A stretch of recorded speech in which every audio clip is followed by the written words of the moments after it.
Hello everyone, welcome to my YouTube channel. Short notes of thermodynamics की lecture series में हम last class में basically fraction of heat supplied and cyclic curve ये सब discuss कर चुके थे। फर्स्ट लॉ ऑफ थर्मोडायनेमिक्स हमने डिस्कस कर लिया था। आज के लेक्चर में हम डिस्कस करेंगे change in entropy when delta Q heat is given to a system at absolute temperature. ठीक है, और टेम्परेचर किस में होगा? केल्विन में। तो जो चेंज इन एंट्रोपी आएगा इस केस में वो ये आ जाएगा। ओके, अब अगर यही चेंज स्मॉल हो तो स्मॉल के केस में क्या हो जाएगा? ये इंटीग्रेशन में कन्वर्ट हो जाएगा और डेल्टा एस इस तरीके से लिखा जाएगा ना। Change in entropy of universe वो क्या हो जाएगा? Delta S of universe is equal to system की एंट्रोपी जो चेंज हो रही है वो एंड सराउंडिंग की एंट्रोपी जो चेंज हो रही है उसके सम के इक्वल होगा। इसके बाद एक इम्पॉर्टेंट केस रहता है कि change in entropy in the of universe in the case of reversible process is zero and for irreversible process the change in entropy would be greater than zero, and for an isolated system the change in entropy is also greater than or equal to zero. For an isothermal process the change in entropy of the system is equals to nRT L and final volume divided by initial volume. Now condition for reversibility. Condition for reversibility can be written as process must be quasi static. Okay, अगर कोई भी process आपका reversible है तो उसके लिए condition क्या है कि क्वासी स्टैटिक होना चाहिए। और क्वासी स्टैटिक का अनदर मीनिंग ये है कि जो ओवरऑल सिस्टम है उसमें बेसिकली इक्विलिब्रियम बना रहना चाहिए। उसके बाद process must be non dissipative. Non dissipated का मतलब ये है कि उसमें जो हीट लॉस करने वाले फोर्सेस हैं वो इन्वॉल्व नहीं होने चाहिए। नेक्स्ट, फॉर अगर फेज चेंज हो रहा है तो फेज चेंज में क्या होता है? बेसिकली लेटेंट हीट इन्वॉल्व रहता है। तो उस केस में जो हमारा चेंज इन एंट्रोपी रहेगा वो ये रहेगा।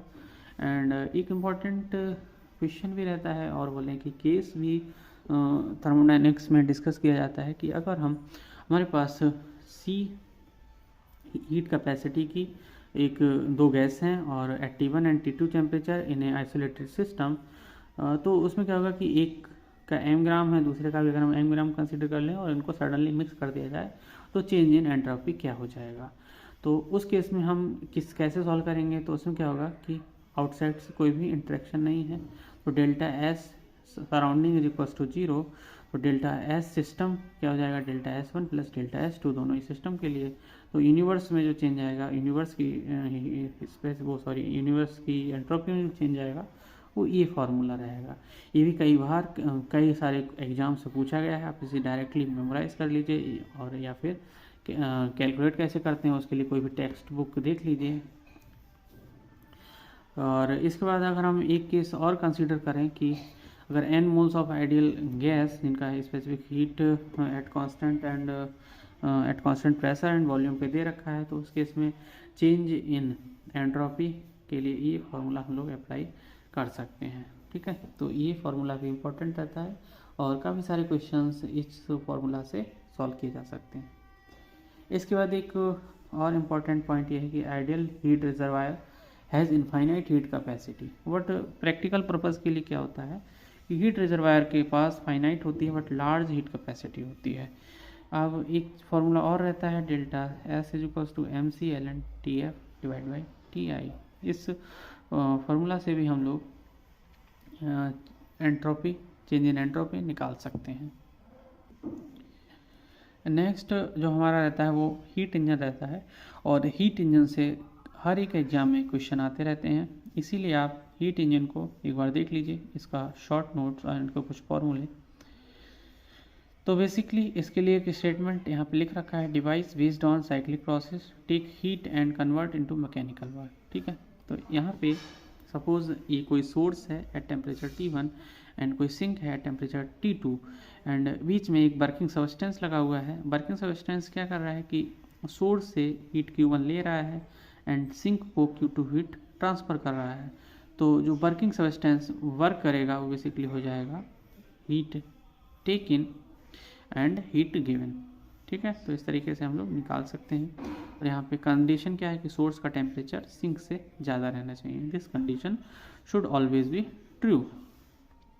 Now, if we want to calculate the efficiency of this heat engine, it can be written as the work done by the working substance and the heat taken from the source। ठीक है, तो ये इस formula से हम efficiency निकाल सकते हैं। और इसके बाद अगर हम इसको W का जो फार्मूला हमने निकाला था वो यहाँ पुट कर देंगे तो ये आ जाएगा। और इसी के साथ साथ ये टेम्परेचर, ये एफिशिएंसी का ये फार्मूला भी रहता है। ठीक है, तो ये दोनों फार्मूला इंपॉर्टेंट हैं और दोनों से ही बेस्ड क्वेश्चंस एग्जाम में कई बार पूछे गए हैं। अब यहाँ पे अगर हम ये वाला जो आप ग्राफ देख रहे हैं बेसिकली रेफ्रिजरेटर का होता है, इसको हम नेक्स्ट क्लास में डिस्कस करेंगे। तब तक वीडियो को लाइक कीजिए, शेयर कीजिए एंड चैनल को सब्सक्राइब कीजिए। कोई भी डाउट हो तो आप कमेंट सेक्शन में ज़रूर पूछ सकते हैं। And thank you so much.